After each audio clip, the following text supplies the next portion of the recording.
Genshin is a pretty big game with a world to match story space. Tevat is massive, 5 regions at the moment of writing this.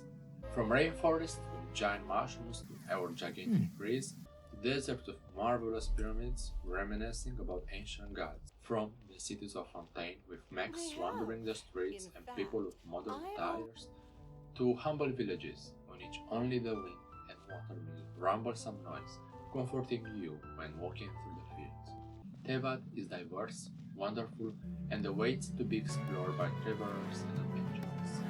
But with a war so big, there are going to be places that are left behind, places where you are not really going to return. You probably think I'm talking about the chasm or maybe about Enconomia, regions that if you already explored there is no really a reason to go back. But I think there is something bigger that we and Hoyoverse kind of forgot about. Dear travelers, welcome to Inazuma.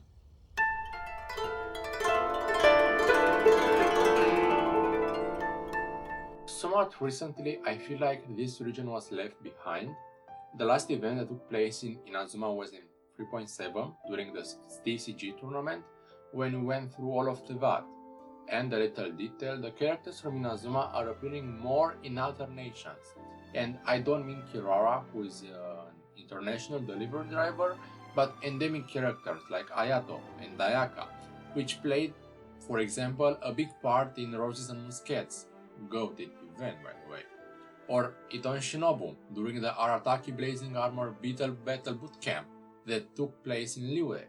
It feels like we are avoiding the Inazuma landscape, but the game still wants characters from this region to appear in events. So, why would this be? Why is Inazuma, an entire region, left behind?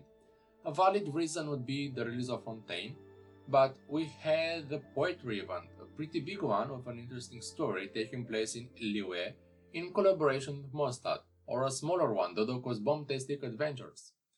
By the way, we don't count the Lantern Ride, it is a tradition at this point and is the centerpiece of all events in Genshin. About Sumeru, I don't think we had a lot going on here because it is the more recent nation besides Fontaine and because it's the biggest region available. I mean, you probably still haven't explored the desert or maxed out the giant radish in Varanara. Also, Sumeru kind of left a lot of people burned out by the consecutive desert regions, so I think it's normal to steer away our boats and focus on other nations. So, it wasn't really the release of Fontaine that made us forget about Inazuma. So, what is it then? I think the root of the problem resides in the launch of Inazuma. Unfortunately, I was not around back then, as I started playing the game around 2.2. I still remember the Hutao banner. Inazuma was released at the end of July in version 2.0, and I only got to progress and explore the region only after around a year. But from my experience and the discussion around this region, I think Inazuma left a more negative impact, a Genshin impact, on the players. The story has some complications, but I'm sure you could find better videos explaining the problems with the characters, the Archon quest, so I'm not going to spend more time on this point. But just remember that the launch of Inazuma instilled more of a negative impression with the region. What I can talk more in depth is the atmosphere and the exploration aspect. Inazuma feels like it does not want you there. Especially in the beginning, from a story perspective, you being stuck in Rito, hunted down by the shogunate, and also a civil war, almost forgot about this, but also from the environment. Thunder strikes often, the clouds don't go away, throwing almost a purple shade over the unique landscape of Inazuma. Imposing Nobushi and Kairagi, the head of an Asian snake, and Bale Thunder, that annoying residual electro that damages you, make the land work against you, creating an unwelcomed feeling. In Inazuma, you also fight Inazuma. It feels stuck in time, being also the land of tranquility, stillness, and unchangeable. Also, Inazuma is clouded by death because of the civil war, but also the lore of the region is kind of dark. Looking at you, Tsurami Island and Economia, at every stop, you feel like you are breathing the last breath of someone from the past, or the accident from the Tarasuna furnace whose mage they... Actually, that is a pretty big spoiler, so I'm not going to finish that sentence. Inazuma's land is marked by war, conflict, and betrayal. The red dendrobium reminds you, the traveler, of the brave soldiers that died in bloody battle. Also, exploring in Inazuma is kind of frustrating. How many times you're climbing a wall and suddenly you are stuck, all your stamina depletes, and you fall to death. The landscape in Inazuma is really annoying to traverse.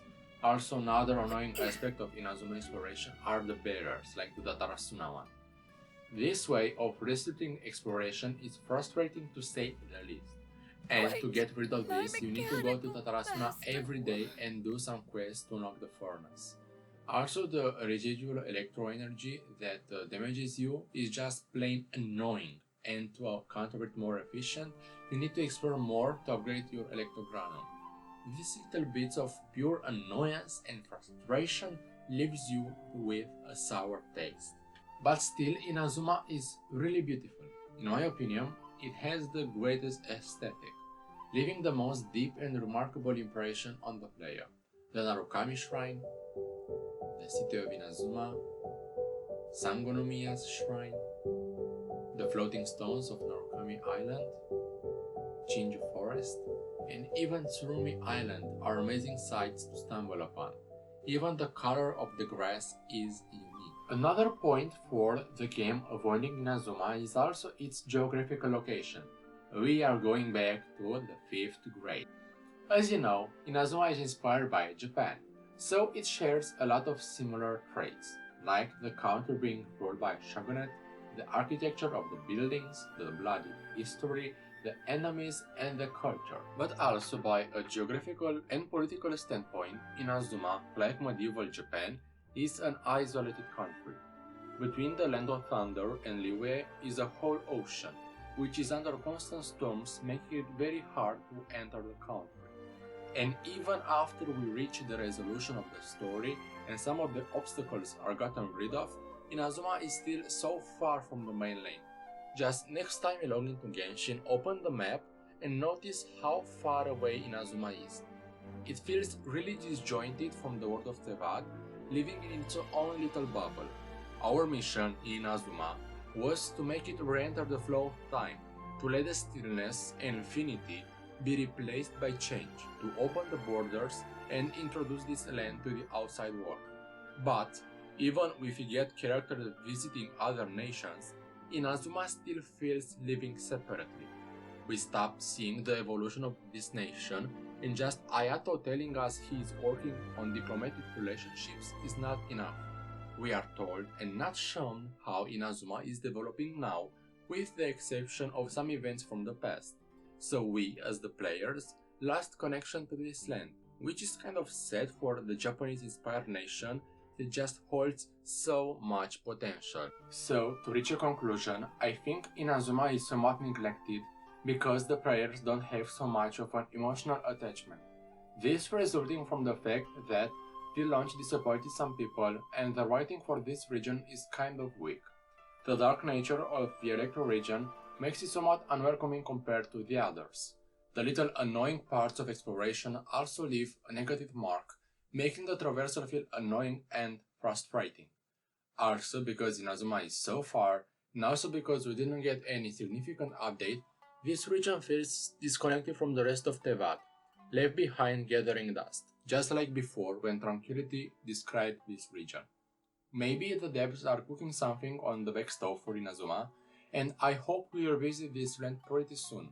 But what do you think? Am I wrong in saying that Inazuma feels a little bit abandoned? You can leave your opinion in the comments down below, and thank you very much for watching this video. See you later.